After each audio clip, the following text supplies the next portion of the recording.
ប្រឆានឈុនចាបាត់ចម្រៀងនេះក៏មិនខុសពីបាត់ចម្រៀងមុនដែរធ្វើឲ្យកម្មវិធីការរះក្នុងសួនកាន់តែមានភាពសប្បាយរីករាយចាមើលជៀនអ្នកឡើងថ្នោតដូចធំណាទាំងសងខាងបើឲ្យបានផលមកពីថ្នោតនឹងច្រើនណាបាទហើយឡើងដល់ដែរអូនឡើងដើមថ្នោតបាត់ដល់ឡើងដើមជួរចាអរគុណចំពោះបងអូនឆានឈុនចុះចំពោះគណៈកម្មការវិញតើលោកមានជាមតិយោបល់អ្វីខ្លះដល់បងអូនឆានឈុនសូមអញ្ជើញលោកគ្រូមេងសុធីវ៉ាន់មើលសំសួរក្មួយមើលគ្រឿងខ្លែងមិញមានអីខ្លះនេះខ្ញុំពងលេបទឹកមាត់ផងឬសូត្រអង្កែបបោកចង់ស្ងោអីទៀតក្មួយត្រីអាំងមិនលីងប្រៃអូតទៀតមើលមានអីទៀតកឡនតនឆ្ងាញ់ហ្មងណាក្តាមប្រៃចំហ្មងសិតតែគ្រឿងខ្លែមណាចេះមកហូបនៅតែក៏ខ្មែរយើងនៅតាមជនបទណាគាត់តែងតែមានពិធីម្ដងហ្នឹងទឹកថ្នោតខ្មែរយើងហ្នឹងណាគឺថាមហូបហ្នឹងត្រូវតែម្ដងក៏ប៉ុន្តែ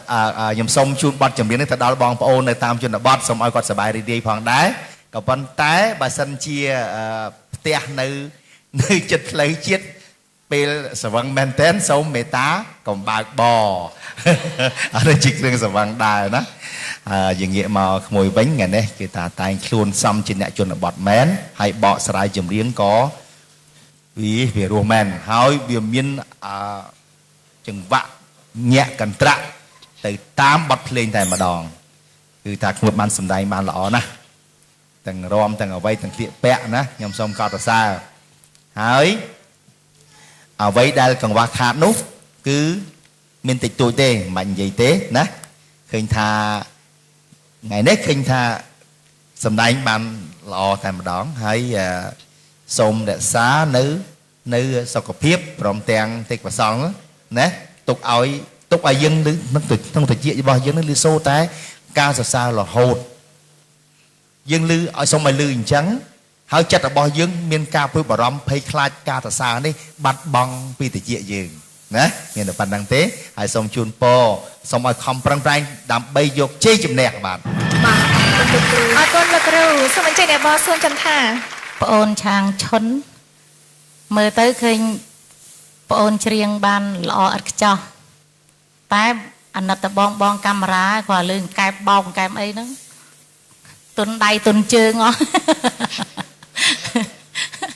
ហើយចុះវិតមានទុនដៃទុនជើងឯងកែបបោកហ្នឹងឈ្ងុយដែរតាបងប៉ុន្តែ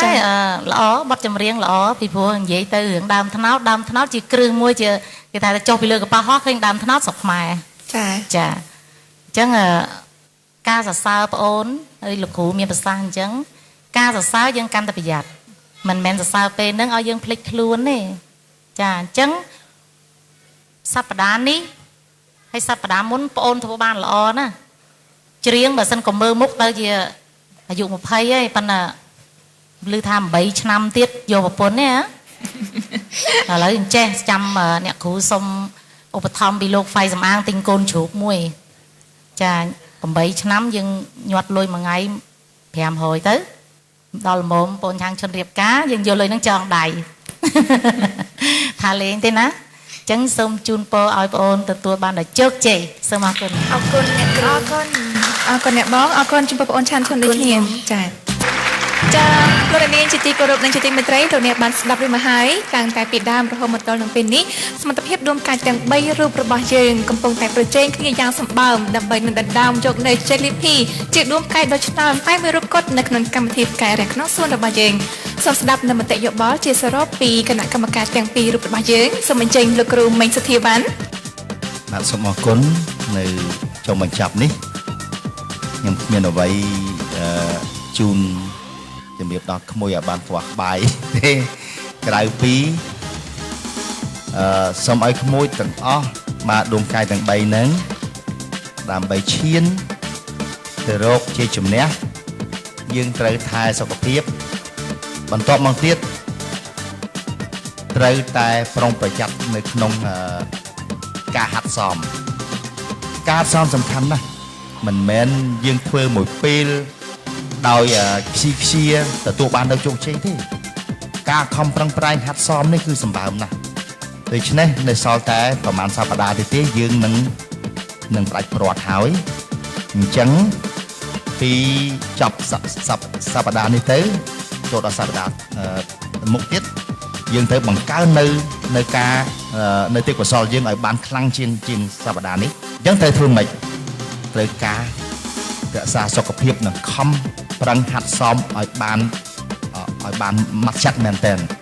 ជាពិសេសការខំស្ដាប់បទចម្រៀងដែលយើងត្រូវយកមកច្រៀងនេះ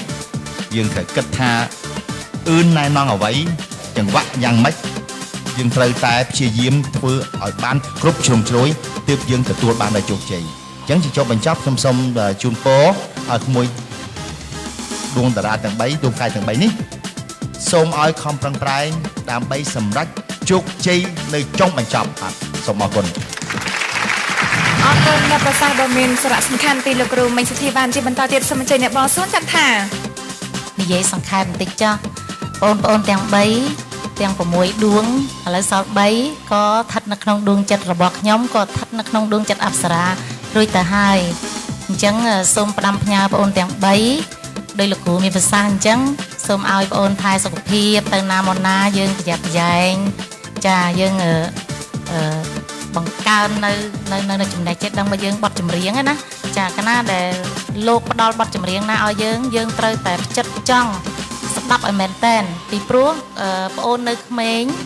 ខួរក្បាលប្អូនអត់ដូចអ្នកគ្រូឥឡូវមានគីមីទេព្រោះពីមុនអ្នកគ្រូប៉ិនអាយុប៉ិនប្អូនក្នុងមួយថ្ងៃអ្នកគ្រូចាំបាន10បទទៅចាំ10បទគ្រាន់តែស្ដាប់ចាំភ្លាមហ្មងចាហើយយើងត្រូវតែចិត្តចង់ស្ដាប់ប្រូលដើម្បីយើងច្រៀងកាលណាដែលយើងស្ដាប់ប្រូលច្បាស់យើងច្រៀងច្បាស់ហើយយើងឈានទៅយកបានពីរង្វាន់ចាយកបានពីរង្វាន់ហើយមានការងារធ្វើចាប្អូនរួមចំណែកក្នុងសិល្បៈរួចទៅហើយប្អូនប្រឡងមែនប៉ុន្តែប្អូនរួមចំណែកលើកស្ទួយវិស័យសិល្បៈរួចទៅហើយកំពុងតែលើកស្ទួយហើយអញ្ចឹងអនាគតទៅប្អូនរុងរឿងតែម្ដងចាអញ្ចឹងសូមជូនពរឲ្យប្អូនសុខភាពល្អចាហើយនឹងឈានទៅបានជោគជ័យចាសូមអរគុណអរគុណចំពោះអ្នកបងសួនចន្ទថាចាកម្មវិធីការរះក្នុងសួនរបស់យើងដែលសល់រយៈពេល2សប្តាហ៍ទៀតគឺជាសប្តាហ៍ដែលតម្រូវឲ្យដួងកាយរបស់យើងទាំង3រូបនេះមានមួយរូបដែលត្រូវយូវលីត្រឡប់ទៅកាន់គេហដ្ឋានវិញនៅសល់តែ2រូបដែលត្រូវបន្តដំណើរទៅមុខទៀតតើដួងកាយមួយរូបដែលត្រូវចាក់ចេញនោះជាដួងកាយណាមួយក្នុងចំណោមដួងកាយទាំង3ដែលកំពុងតែឈរក្បែរនាងខ្ញុំនេះចាអ្វីដែលសំខាន់នៅសប្តាហ៍ក្រោយកម្មវិធីការរះក្នុងសួនបានតម្រូវឲ្យដួងកាយទាំង3រូបរបស់យើងនេះត្រូវបកស្រាយបទចម្រៀងដែលជាបទនិពន្ធថ្មីវិញម្ដងថាតើកម្រិតសមត្ថភាពរបស់ដួងកាយទាំង3រូបតើអាចធ្វើបានល្អយ៉ាងណា